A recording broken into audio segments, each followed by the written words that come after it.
Welcome, Spartans, to Halo Book Club, part of Evolved, your home for Halo. Halo Book Club goes beyond the video games and covers Halo's extended media lore from the novels, short stories, comic books, and more.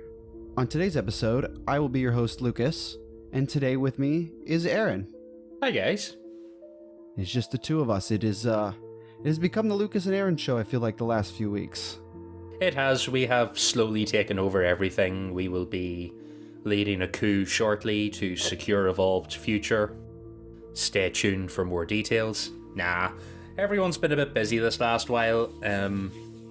Oren is still busy doing proper fancy TV movie stuff. Every so often I check in his Instagram story and I'm like, oh, Oren does more things. But David has resurfaced. I am kidnapping him tomorrow night to record some episodes as well. I'm also potentially kidnapping Ian soon, so things are afoot. Okay, yeah, we'll get back in the swing of things. So this book club, we are doing the Halo Fractures short story, Promises to Keep. So this is a nice small short story. It is voiced by the lovely Scott Brick, and I always enjoy his narrations. I can never go wrong with Scott Brick.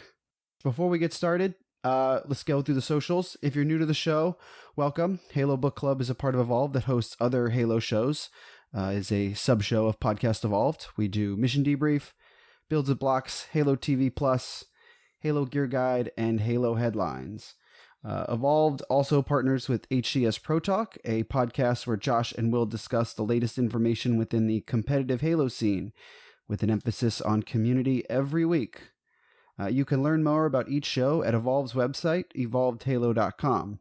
If you're already a fan of the show, we ask you to rate us and leave us a review on your podcast platform of choice. We greatly appreciate all the feedback we receive from our listeners to improve the quality of our shows. We also would like to take this moment to thank all of our patrons for their continued support. Your contributions allow us to continue making new content like this every week and allow us to keep recording, and hopefully we will get more books soon. So thank you guys all so very much. Yes, thank you guys very much. If we do not get some books soon, I will start reading out the cookbook one recipe at a time.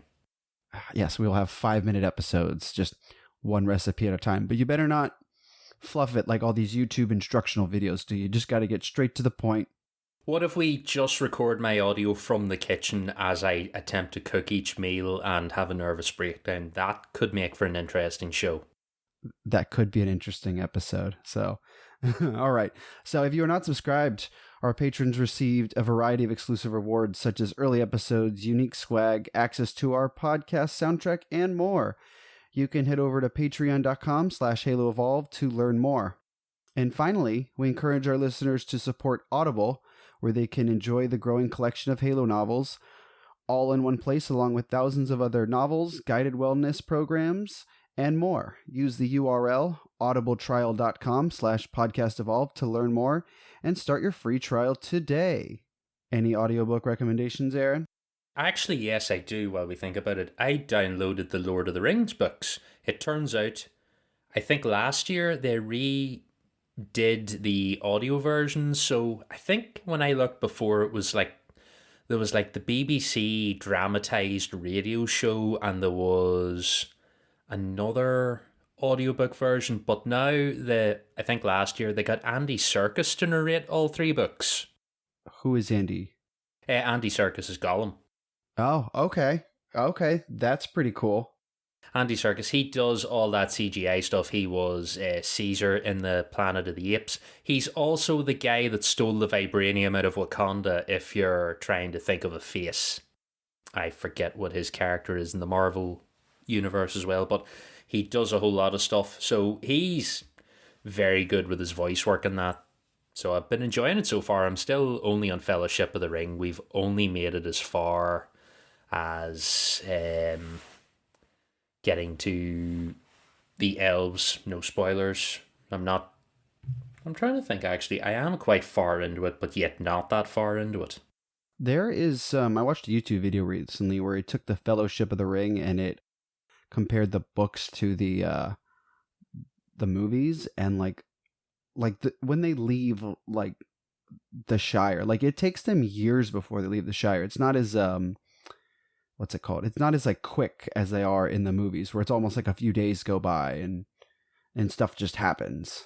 It's a long time. There's a lot of singing. There's a whole thing with a character called Tom Bombadil that I'm very, very glad's not in the movie. That's all I'm going to say. I'm glad we missed all of that, but still pretty good. So that's my recommendation at the minute. If you want, download those, have a listen. I decided I would give those a go. I'm catching up on TV stuff, but I want to watch the Lord of the Rings show when it's all out.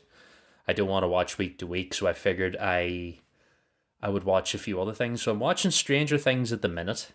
Then I'm going to catch up on the Obi-Wan Star Wars show. And then by that stage, the Lord of the Rings show should be finished. And I'll watch all of that. And then hopefully by the time that's done, all of Game of Thrones will be out. So I'll only have to subscribe to that service for 1 month and binge all of it. I have a plan. It's logical. Very smart. So that's my audiobook recommendation. I want to get through Rick and Morty as well. That's the new season for that came out. And so all of the guys at work are like, oh, you got to watch the new Rick and Morty. So I'm probably going to have to binge watch, because I only watched like the first 2 seasons. So I'm going to have to catch up on that show. Yeah, I think I watched whatever was available here at the time, like 3 seasons or 4 seasons or something. But I'll have to watch the new stuff as well. But I have a massive, terrible backlog of TV that I may or may not get round to, because I've been telling myself I will for years, but oh well. It's like your video game collection too. Yeah, pretty much. I just uninstalled a whole load of things I knew I was never going to play, and I just made peace with that. Right, will we dive into this book club? Yes. Do you want to? I will go through, our info, and then we can get stuck into this. So, like we said at the top of the show, this book is called Promises to Keep. It is a short story from Halo Fractures. It was written by Christy Golden. It was published by Gallery Books. It's available in all forms, print, digital, and audio. Fractures was released on the 20th of September 2016. Wow. 6 years ago. Oh, Jesus. Doesn't feel like it, but it is. I did not have a page count because I listened to the audio version, but it was an hour and a half long.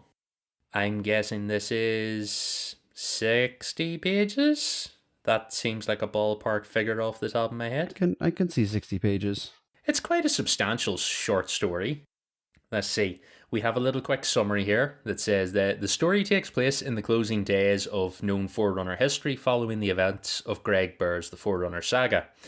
As a group of surviving Forerunners embark on a perilous journey to the devastated capital world of the Ecumen in order to restore the domain. Due to the revelation of splendid dust of the ancient suns being tragic solitude, it has narrative connections to Halo Hunters in the Dark. This takes place a few centuries after 92,421 BCE, but I have no exact date, but I just know it's a few centuries later because they're just about to finish the reseeding efforts. Yeah, they don't really mention an actual date, but like crazy to think that they're still living a few centuries, and like we barely live more than a century at max. Oh yeah, like that's nothing to them. That's a few years in Forerunner terms, really. The main locations for this are the Ark and Mithrilian. The main characters we come across is good old Born Stellar makes eternal lasting. He is the Isodidact. We have Chant to Green. She is the Life Shaper. After the librarian bites the dust. We have, now, how did I pronounce this in the audiobook? Because I am about to say Abaddon. I thought it was Abaddon. Abaddon, that's it. Because I go to say Abaddon, but it's Abaddon. Yeah, that's because I just listened to it today, so. But I keep getting the two confused. This is the same thing as how I never knew how to pronounce the old Covenant species names, and I read them wrong in my head, and for years it was impossible to not say them the wrong way in the podcast, and I hated myself for it. So Abaddon, we will get there. We have Growth Through Trial of Change, Splendid Dust of Ancient Suns, and then we have a few red shirts. So we have Glory of a Far Dawn, Keeper of Stone Songs, Walking in Light of Falling Stars, Finder of Things Hidden, and Sorrow for Lost Voices. They are the red shirts for this episode. Jeez, Forerunner names get really long. do like some of them are, some of them are very good though. I do like the Erdidact's full name, which is Shadow of a Sundered Star. That one's pretty easy to say, but like some of them, like Splendid Dust of Ancient Suns or Walking in Light of Falling Stars, or just get a little long. Yeah, but like Born Stellar makes Eternal Lasting. Quite a good name. Although Born Stellar also quite good. So this is the full cast of characters. We get a few other people mentioned here and there, but not really worth talking about. I've sort of divided this book into a couple of rough chapter bullet points, and I'll just sort of go through each one and we can shout at anything that catches our interest here. When we join the Isodidact and Chant, they are about to finish reseeding the galaxy. They are on to their last species. It's the Sanshaum.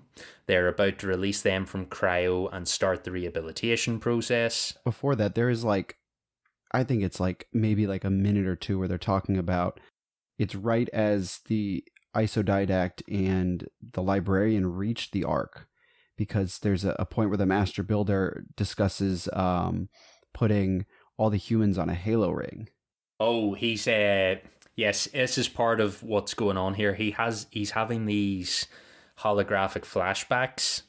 He's reliving his old memories while he's on the Ark of when the librarian was alive. So while he's here in the real world and they're getting ready to reseed the Sanshaum and everything else, he's sitting in his chamber reliving his memories in holographic form. So he's actually remembering the last time he was with the librarian. And this is when they were going to, that would be the major arc. They arrive at the major arc. They're moving the humans onto the halo. This is before the Didact would have come and composed them, and then the arc would have been attacked by Mending Bias. Or it would have been attacked by the... No, it would have been attacked by Mending Bias then after, yeah. But that was after they attacked Mithrillian. So this is he's having this memory, he's having this flashback. He talks about his regrets that like the last conversation they had was sort of utilitarian and to the point and a little bit tense. And it wasn't really like a loving goodbye. It was kind of like I got more, we got things to do. Like, I'll see you later sort of a thing. Yeah, and he talks about how he's sort of like widowed by the death of another man's wife. And I thought that was kind of like a nice little thing. It's like, yeah, you care for this woman, but she's not your wife.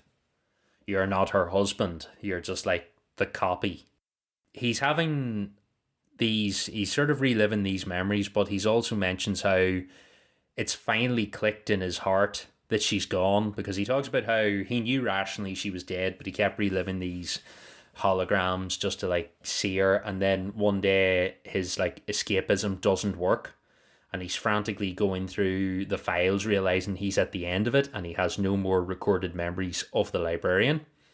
And then it clicks on him and he goes, oh, actually, there's something in my junk folder. He pulls up the junk folder and goes like, oh yeah, there was one last message sent to me from the librarians, like, but she never would have said that. But what if it was? So he opens this file and plays it, and then he's like, oh shit. And then he goes and he gets Chant to Green, and then they watch the video, and then he gathers up the rest of the Forerunners. Like, yeah, so turns out for a couple of 100 years, I completely ignored this very important message that my dead ex-lover sent me. It's weird that you're just like, oh, after, hundreds of years, you're like, oh yeah, I might as well just do this message to see what's going on. Like, what's the worst? Like, I feel like that's a long time to wait at it. Yeah, I feel like he sort of tries to say, it's a moment of desperation, and he was convinced this message was a trick by the Flood, so he didn't open it. I suppose he could have been afraid that it was semi-composed librarian before the halos went off. He just didn't open it, he didn't look at it, he filed it away, but now it's here.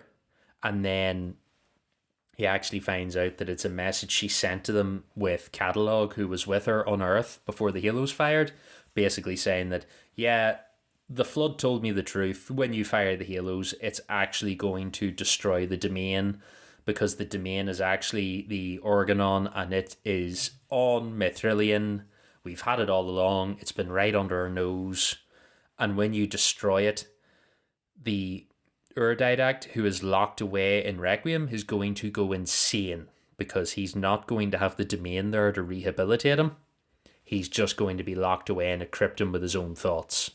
That's just wild. So he's been going on for hundreds of years at this point of his own thoughts. That's like, I don't know. I can imagine this is why he went absolutely insane, or he was absolutely evil at the end of, or the beginning of Halo 4, because they essentially, if the Isodidact would have probably read this message earlier, they could have probably stopped some of that from actually happening. And he wouldn't probably be as evil as he was in trying to compose all of humanity. To be honest, someone really should have just gone to Requiem and flushed him at that stage. Like, that would have been the humane thing to do. Is like, we'll not let him out. We're just going to put his cryptum in the sun, and it's for the best. And save a whole lot of trouble, because, like, it just really would be better for him.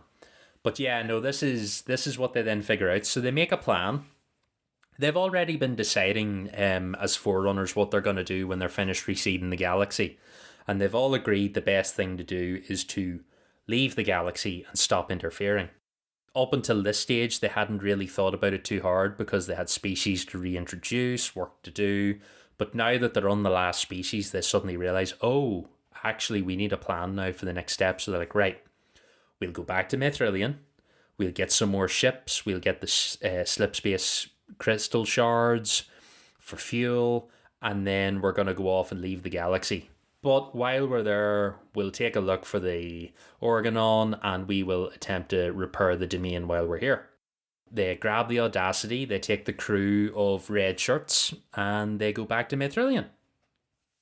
And they talk about the debris field from the battle and how battered the planet is and how it's completely shut down and lifeless. They were also talking about, like, they were showing all the ships in, like, the ship bays, and they were saying, like, how there were so many of them that were still in their bays, and it's like, they could have left. But then they were mentioning how, like, the crystal shards that they used to power their ships were not any of those ships. So there just wasn't time to get them from the storage place, put it in a ship, and get these people out. So it just, it was wild. They basically say this was the capital they never expected to have to evacuate, so they didn't think to store the fuel with the ships. They do mention that the crystal store, I think, what do they say? That there's enough crystal fuel there for 10,000 ships for 100,000 years. Something like that.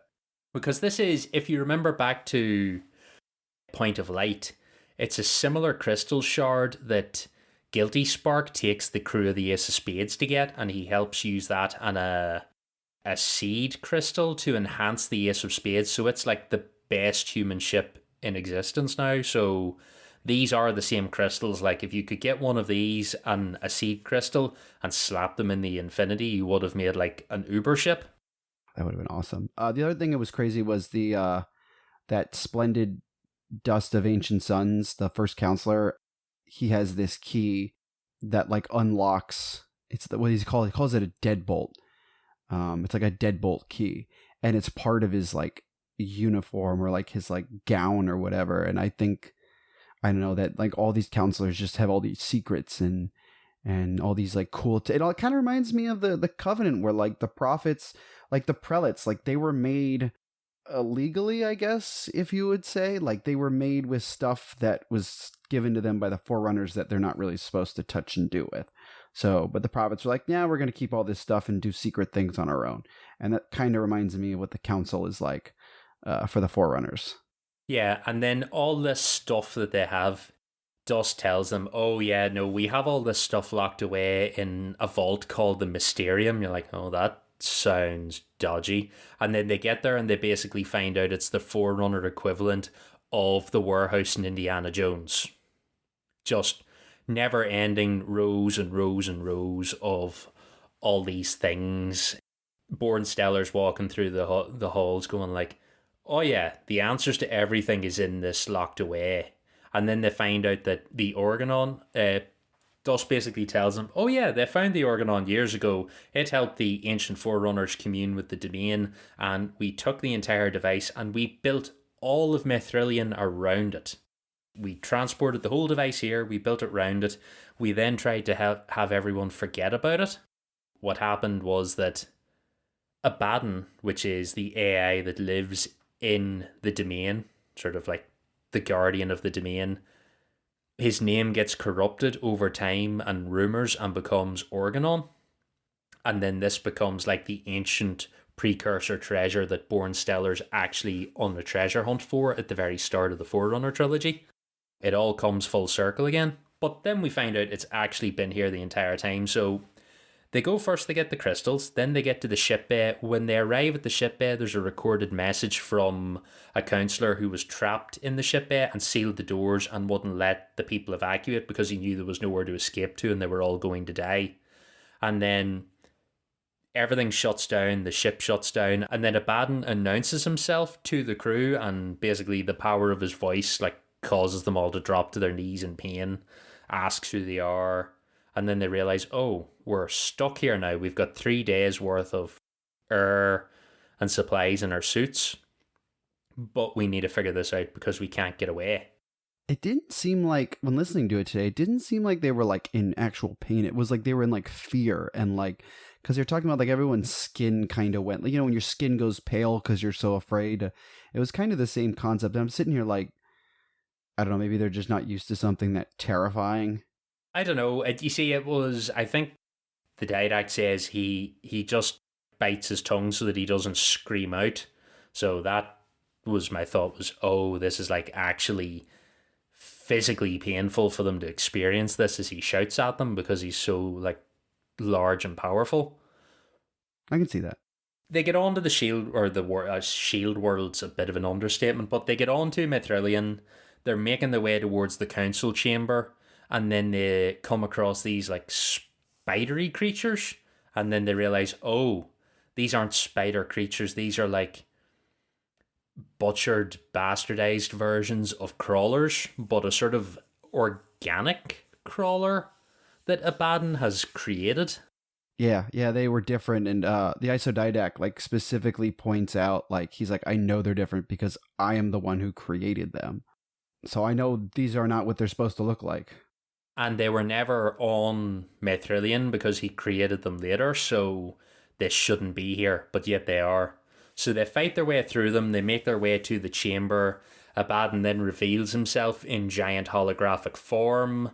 If you've seen the Halo Encyclopedia, we have an image for him, but basically imagine a giant glowy holographic version of the Guardian. That's what he looks like, this sort of skeletal, serpenty, winged creature. He reveals himself. He tells them there's going to be a trial. They're going to answer for their crimes against the domain.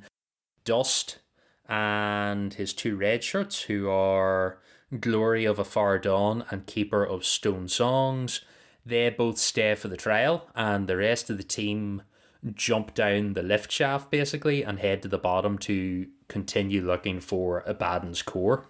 They eventually come across it in the Mysterium. They unlock it, they get inside. Born Stellar describes this majestic structure, and there's a small version of Abaddon's hologram in the doorway. And they're talking to him, and he basically says, yeah, no, you guys are gonna stand trial anyway. And then Finder of Things and Sorrow of Lost Voices both go poof into piles of dusty powder. Abaddon looks at the didact and then reveals that actually the majestic structure is a big slagged molten heap. There's one like central stone column left, and this is like the damaged remains of the Organon and Abaddon's core and the domain. So Chant takes Dust's key and you have to slot it into the pedestal, and she has this sneaking suspicion that it's going to be fatal. Dust had the same idea. She tries to get to the pedestal while Abaddon's trying to restrain them, but at the last minute, Growth through Trial of Change basically smacks her in the head with her rifle, takes the key and inserts it into the pedestal. She disappears in a big glowy flash of starlight, and then Abaddon goes quiet and Mithrilian comes back to life all by itself. And it's weird because I feel like they kind of almost hinted at Trial maybe having an important part, because they mentioned how she was older than all of the other life shapers. However, she was a newer life shaper because she was a builder rate until she was a life shaper rate. And like I feel like they talked about her a little bit more than they talked about any of the other Forerunner characters, besides the ones we already know about, Chant and Born Stellar. And so I felt she had some sort of important role. So I was surprised that it happened when I first listened to it, but at the same time I was like, okay, this is where this is her sacrifice to the greater good. They do sort of set her up to be the one, she is the one capable of change and development, and you're like, right, well, it kind of makes sense that she would be the one to upload herself to Abaddon to change, develop, and repair him. Last of the crew gather back up, they go back to the Audacity, they get their other 2 ships, and then they're back on the Ark, and Chant and Born Stellar are talking to Dust about what happened, and Dust basically says, yeah, no, we fucked everything up all over the place, so I have a plan. He's like, I want to stay here on the Ark to be the guide for humanity in the future for the Reclaimers.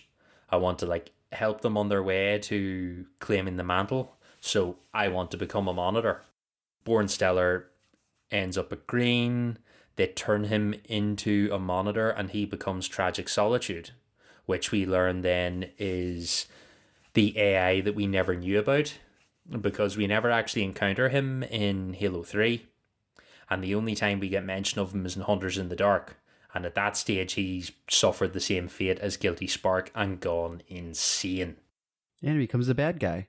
Yep, he never actually gets to serve his purpose.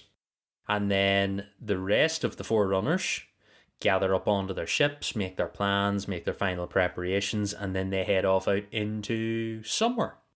Isn't there a, I know it's the end of it, isn't there a kind of like an after story? Like, isn't there another short story where it's, I know because it's Chant and the Isodidact. Yes, it's the little short story at the very end of Untitled Story.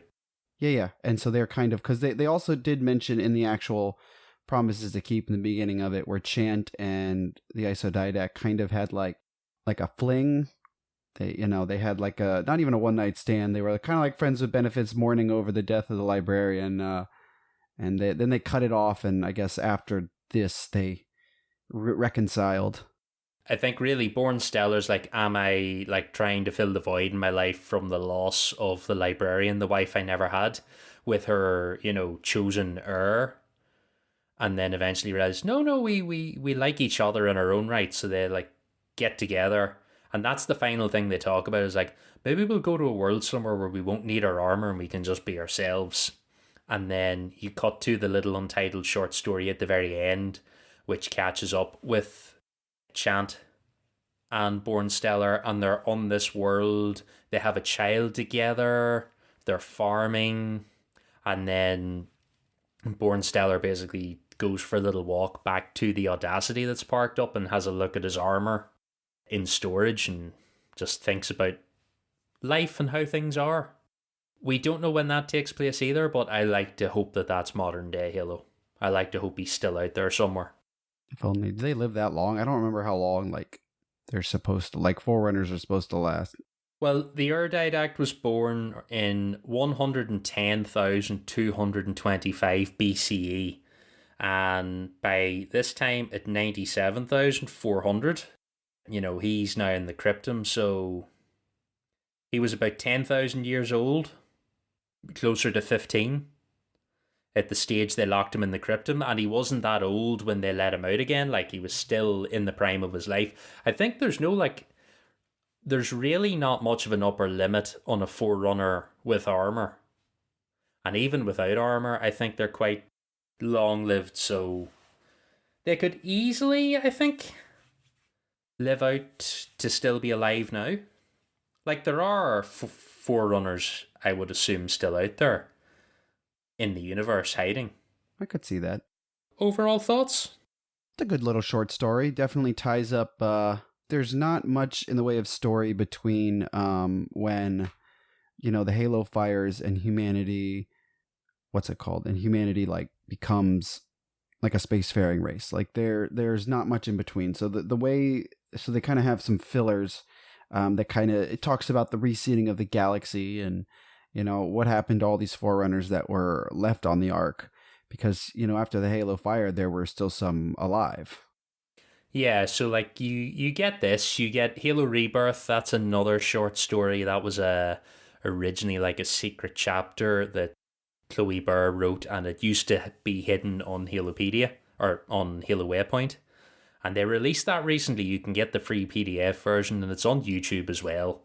That's another little short bit. And then, like, up until then, the only other thing was the ancient part of Broken Circle. Like, that's the oldest Halo lore between the firing of the Halos, this stuff, and then modern day Halo.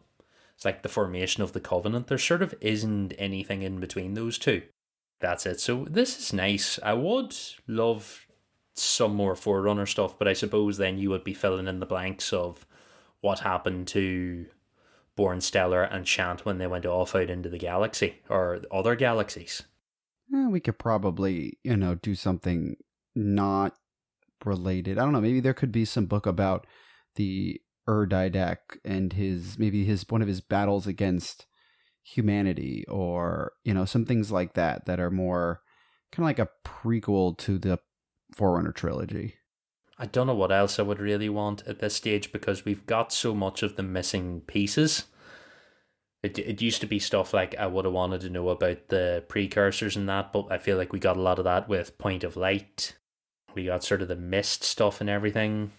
And at the end of the day, the stories are mostly about like the modern day Halo stuff. Like, so this is some good backstories and some good filler stuff, but we don't need like another 30 books about the Prometheans.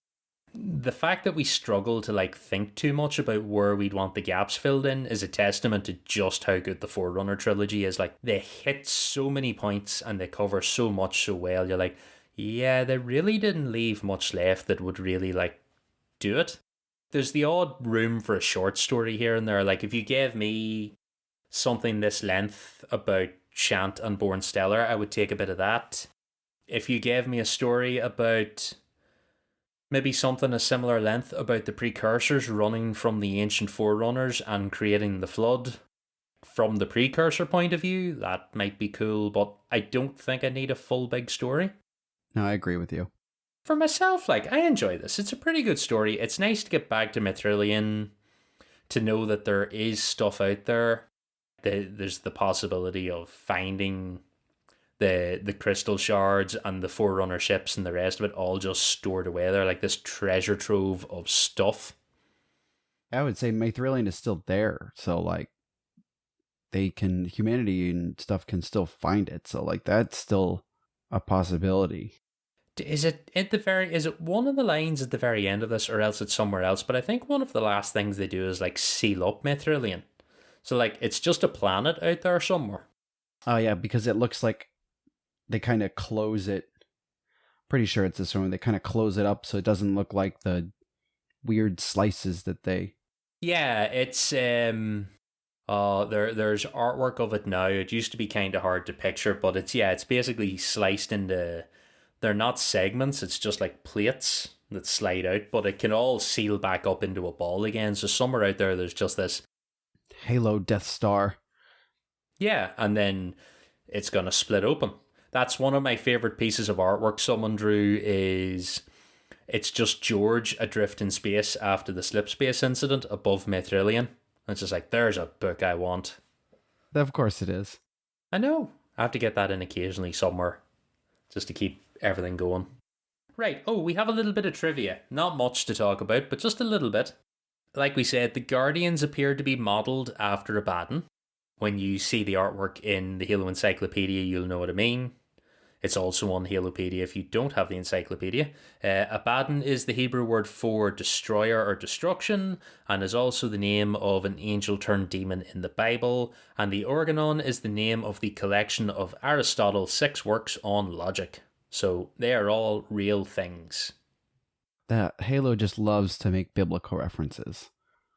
They do, like, all sorts of ancient references. Like, you hear things and you think, like, oh, Cortana's a cool name. Then you find out, no, Cortana's a name from an ancient poem. Roland, all these other things. Like, oh, right. Everything's a reference to something way above my knowledge base. But it's really cool to like find them and like look up like their origins and stuff. And you're like, yeah, that's and I mean, even we did, it was the audio drama for Halo Infinite, and the number sequence or something like that for the character, the Oni agent, was like based on a word, and like even things like that are just like, they like to put in all these little Easter eggs. Oh yeah, it's amazing sometimes the detail and the things you can figure out. Those were our little bits of trivia. I don't think there's really anything else to talk about. It's a good solid story. It's worth a read. I think it adds a little bit extra to that part of the timeline between the end of Silentium and Rebirth and then this. I agreed. So I will go ahead and close this out now. So thank you all for joining us. Like we mentioned at the top of the show, you can find every episode of Evolved's shows on our website, evolvedhalo.com. Again, it also features links to our Discord server, Facebook group, Patreon page, Xbox Live Club, and other contact information. Once again, another special shout out to all of our patrons for supporting the show and making all of this possible. Head to patreon.com/HaloEvolved to learn more. And finally, if you want to leave us a voicemail about this episode or a previous episode or anything else Halo related, you can give us a call at 205-EVOLVED. That is 205-386-5833. And with that, I have been your host, Lucas, and until next time, evolved. Evolve.